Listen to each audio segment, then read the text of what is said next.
Today, we're diving deep into two executive orders signed by President Trump that's going to change the landscape of federal employment. These aren't just policy changes, they're going to fundamentally change the way agencies hire and operate.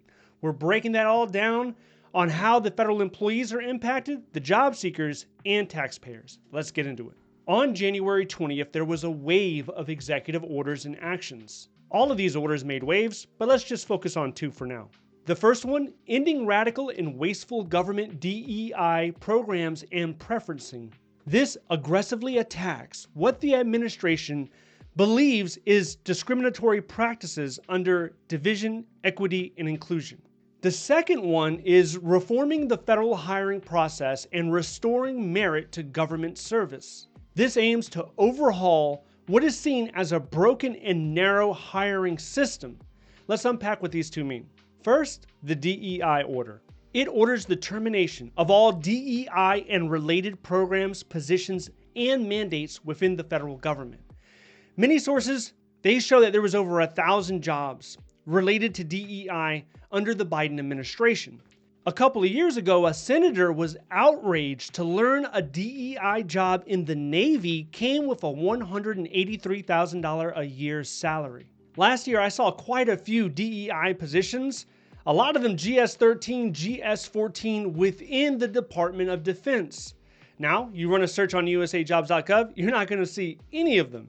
And interestingly, an email came out that basically asks current federal employees that if they know of any position that's not classified as DEI, but is still DEI, it could be like access officer or some sort of HR position. It is not, the title doesn't give away the fact that they focus on DEI. If federal employees understand that to be true, they're encouraged to report it so that those positions can be eliminated, so those people can lose their jobs. There was another article that suggested the Education Department has awarded $1 billion worth of DEI grants since 2021. This was money that was sent to 42 different states for books, courses, classes, consultant speaker fees, and camps. So, how do we as a country feel about DEI? A national survey was given to over 5,000 people, and 56% said increasing DEI was a good thing. But it heavily depends on your political ideology. If the individual is a Democrat, about 75% believe it is the right thing to increase funding for DEI. If you ask a Republican, the percent drops down to about 30% or less that believe they should continue to fund DEI. Now, there's plenty of debates going on right now about what DEI even is. Some people feel that it's primarily gender and race, and other people are saying, wait a second. It's also disability. It's also ageism. It's also the veteran community. Second is hiring reform. This order focuses on a merit-based system. It points away from factors like race or gender or identity to be used to evaluate a candidate. Now, people have come up to me in the past and they ask, hey, I'm a Caucasian male. Should I list on USA Jobs that I'm white, that I'm Caucasian? And they feel if they list it, they're going to be put at a disadvantage. Well, you don't have to reveal your race. You can put that you do not want to reveal it. So there's a lot of debate on this area. If it's used, how much is it used? Obviously, a hiring manager, they're going to have their own subconscious biases when they're actually selecting an individual. So if you don't feel comfortable putting it on there, maybe you shouldn't put it on there. But OPM and EEOC, they track different races within the agencies. And you can see it on the best places to work ranking list. Let's check out a few agencies right now. NASA is close to 70% white, 10% black, 8% Latin. HHS is made up of 44% white, 23% black, 13% Latin. And then you got the VA, they're made up of 55% white, 26% black, 8% Latin. This is information that people were willingly disclosing that they were giving up. If you look across the country on our makeup, you'd see in 2020, we were made up 57% white, 12% black, 18% Latin. But who really knows how accurate these numbers are? Because some surveys, they take the Latin community and they kind of lump them in with the Caucasians. So depending on how they did this survey, it's going to, have wildly different results. But the discussion shifts not just to the country, but to the location. Like take DC, for example. We just saw nationally, blacks make up 12%. But in DC, blacks make up 41%. So people are worried about representation in the federal government. Also tucked into this order, there's some good news for everyone. It says decrease government-wide time to hire to under 80 days. This would be remarkable if it were true.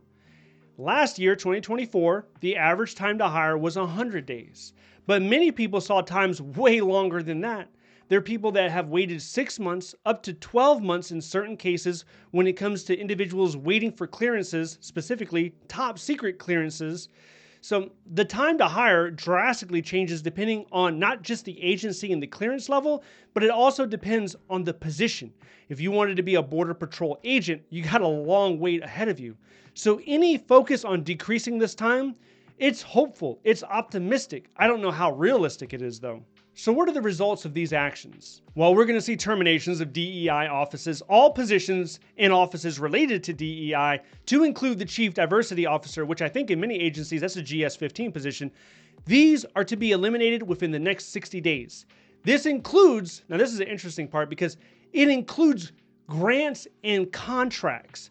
You don't usually hear about it extending past the federal employee into the contracting realm.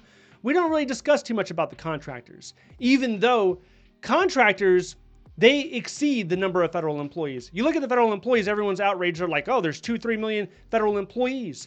But in a lot of cases, you will have over 2 contractors for 1 federal employee.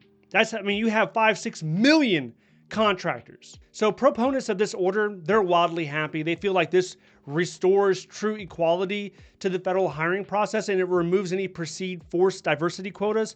I don't think there was any quotas. So there's this belief that I can't get in because I'm white and that there's a quota that needs to be filled.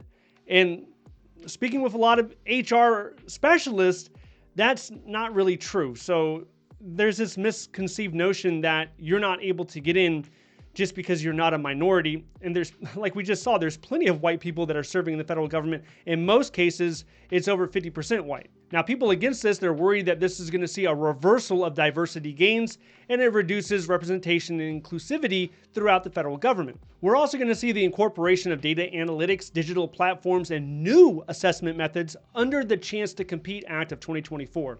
Thankfully, this order doesn't revive the Federal Service Entry Exam. That was something that people used to have to take. I think it ended in 1979, 1980, something like that. There was an exam that you had to take. It was about 3 hours long. I believe it cost $10 to take it. That would be the equivalent of like $40 today. But with all this talk about merit, in order to prove merit, how do you do it? It can't be a gut feeling. You have to actually see quantifiable data in order to say this individual has more merit than someone else, and that's why we're hiring them. So it wouldn't be a shock to me at some point if they wanted to bring the exam back, but they're not talking about it yet.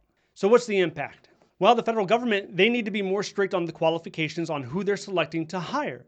Now, this is done in some agencies. When it comes to the interview, there's like a checklist, and if an individual has a graduate level degree, maybe that gives them 3 points, right, across the board. If the individual is a veteran, maybe it gets them 5 points.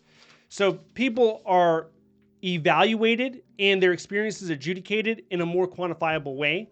Now, the way the interviews happen is different between all 400 agencies. Everyone takes their own approach, but generally speaking, most of the time it's a panel interview. And then after that, it could be potentially a hiring manager interview. And then in some positions, higher level positions, it could be a meet and greet. So maybe if they could have a formalized approach where all agencies are kind of lockstep so that everyone knows what to expect every step of the way, that could be beneficial. Also, agencies are required to submit a federal hiring plan within 120 days of this order. As we all know, there's a hiring freeze until mid-April. After that, there should be a lot more positions available. But even with that freeze, there are jobs that are still being filled by the thousands. You can go on usajobs.gov. You can look at the agencies like DOD, DHS, even the VA. There are positions out there. Now, if you are a job seeker, what the anticipation is, I believe, is in the future, you could see more assessments as agencies, as OPM, as everybody seems to want more data to prove you are the most qualified. Not simply by submitting your resume or doing this simple self-assessment, but probably more in-depth assessments that we've already been seeing over the last year or two. Now, these executive orders, they're looking to redefine what working for the federal government is. Now, whether you see them as a step forward towards fairness or a step back away from fairness, it's still becoming a reality, so you have to prepare yourself. Many federal employees were looking to jump into different agencies. They wanted to make a pivot from where they're currently at, and now they're stuck sitting, looking on the sidelines, waiting until mid-April gets here. Same thing could be said of people that were trying to get into the government, never been a federal employee before, but they wanted to give it a shot. They're also waiting for mid-April. But my question to you is, what are you doing between now and mid-April? Are you taking this time to improve upon your resume, to understand the federal hiring process a little bit better, so that when mid-April gets here, you're attacking it from a competitive strength, that you have everything lined up and you're ready to start applying in volume?